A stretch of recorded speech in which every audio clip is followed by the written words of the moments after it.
obudde bwonna.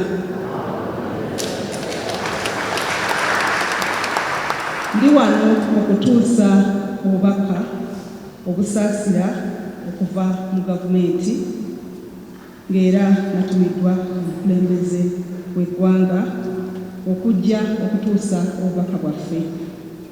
Tutuusa obubaka eri olukiiko lw'abasumba Episcopal Conference wamu ne Kereziya okutwaliza wamu ne bannayuganda mwenna. Kitalo nnyo ddala ekya Dr. Cyprian Kizito Lwanga. Abadde mukozi era abadde mukwano nnyo gwa President wamu ne kuffe gavumenti. N'olwekyo ng'eggwanga tufiiriddwa.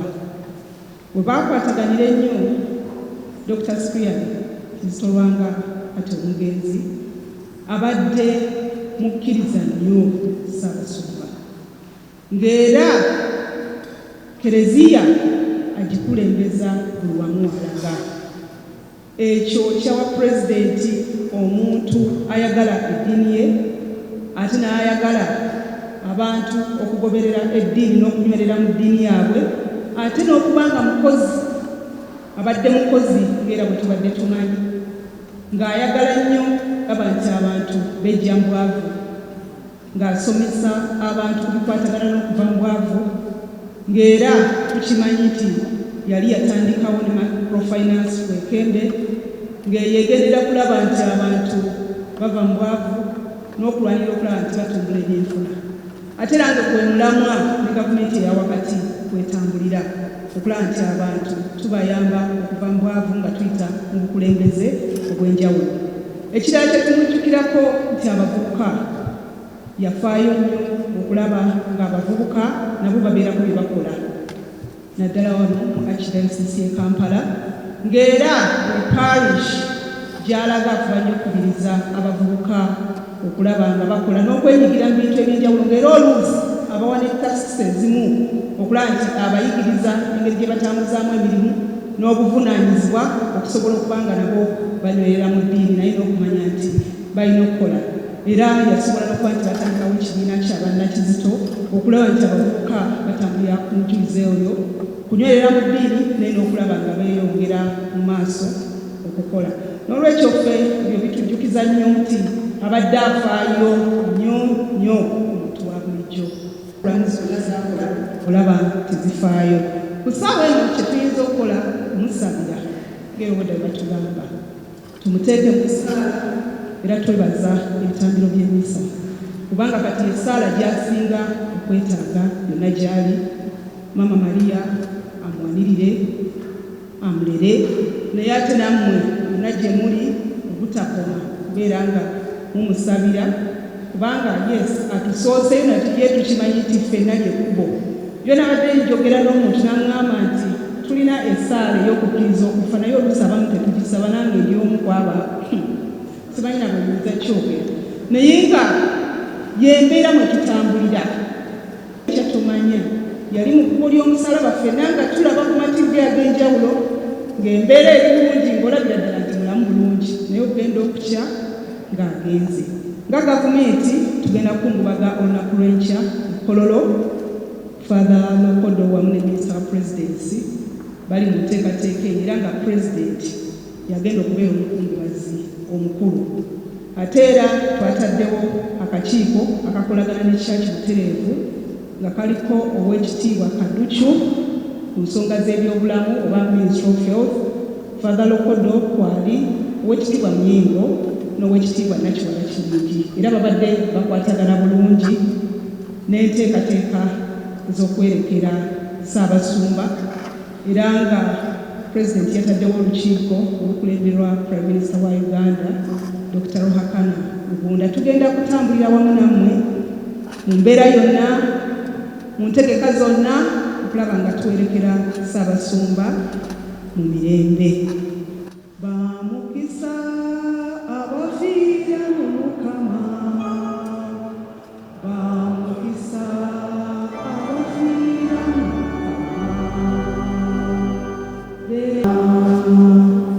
Ayo Mukama n'ekitabo n'ekitabo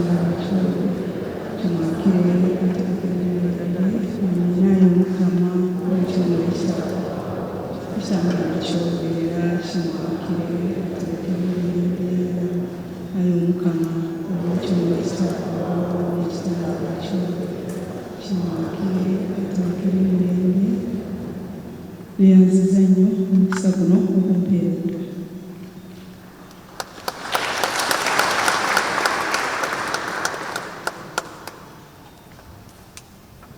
Mwebale nnyo maama munalwa Lwaki obulamu bwa kyaffe Ssaabasumba bwagenze mu bwangu bwe butyo.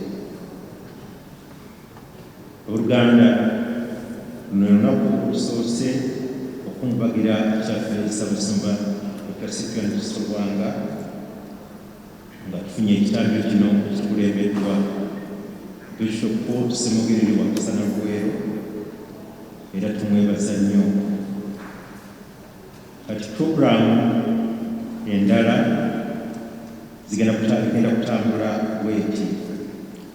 Olunaku lw'enkya ku Lwokubiri nga 6 omwezi guno Ogwakuli 2021 omubiri gwa kitaffe Ssaabasumba gujja kutwalibwako e Kololo nga Honorable Minister Judith Nabakoba bwatugambye nga government, His Excellency the President and the government of Uganda nga baagala okukungubaga olw'enjege eno eyatuguddeko.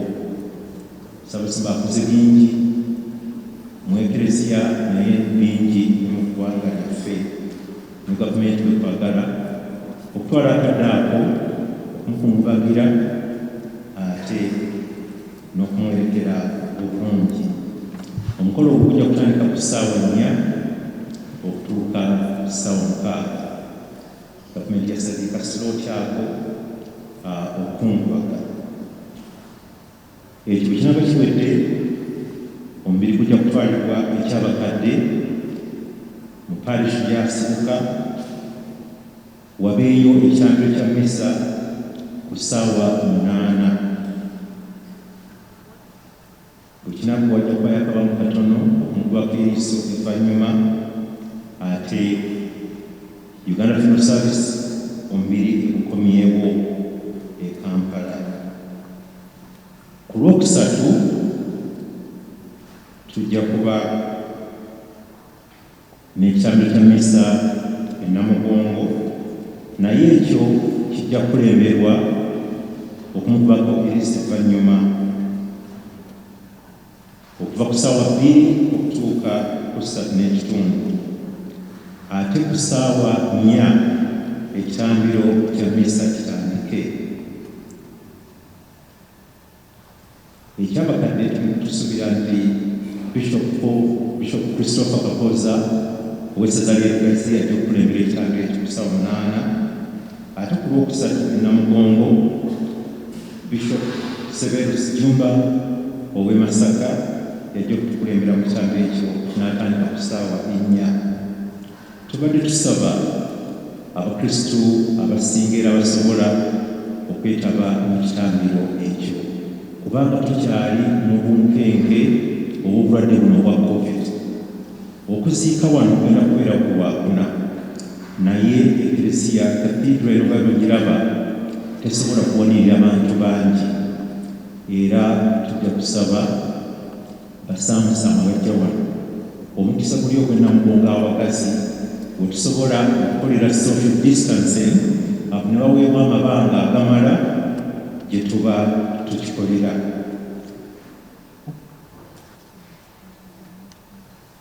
Bwe tunaamala ekitambiro kya mmisa nga kiwedde omubiri gujja kukomezebwa wano ku Cathedral era ku Lwokusatu wano okugenda okusula naye era nga waliwo entereeza eyeekengera nga bwe tumanyi COVID-19 ate n'obudde bwa kafyu nga bwe tubumanyi.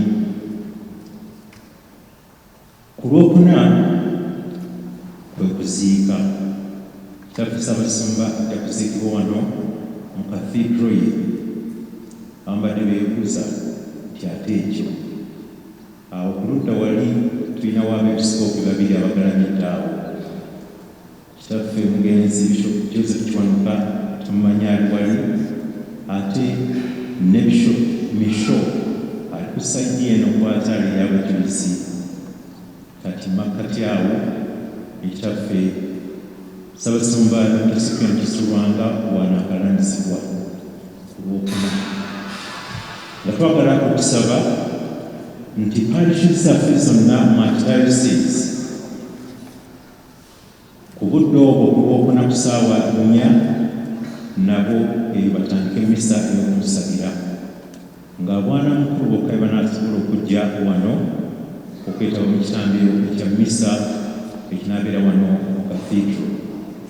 Assistant Parish Priests bo basigaleyo bakulembera abakristu okumusabira, naye era tujja kukozesa n'empuliziganya endala nga ku television okulaba nti ekitambiro kinaaba kikulemberwa wano kiweerezebwa ku mitimbagano, abanaaba basobola bakigoberere eyo, ne ku YouTube tusuubira nti tujja kubaako abasobola bakigoberere eyo.